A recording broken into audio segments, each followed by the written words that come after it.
Mahasiswa difabel jurusan agribisnis semester 3, Mas Eko, Gelis Aryani, Soleh Pambutilan, Mas Yusuf, minangka mahasiswa difabel jurusan agribisnis ingkang dipun pandegani dening Bapak Insinyur Didik Widiantono, Magister Agribisnis, dosen program studi agribisnis.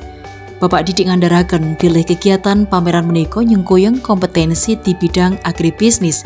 Mliginipun mahasiswa difabel supados saged mandiri lan nggadahi jiwa kewirausahaan ingkang kreatif, inovatif lan cekatan.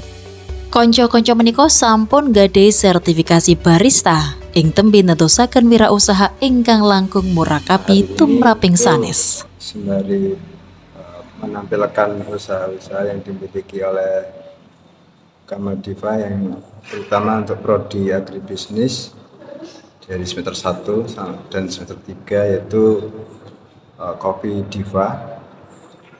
Dan pada hari ini kita menyambut dalam acara kampus tour dari SMK Gombong datang ke kampus, yaitu untuk penerimaan mahasiswa baru 2023-2024. Salajengipun penggemar kopi difabel UMP saged mirsani pameran Purworejo Expo ing Pendopo Kabupaten tanggal 15 dumugi 19 Februari ingkang badhe dateng. Pelaporan Suli Kurniawati, kabar pawartos saking Universitas Muhammadiyah Purworejo.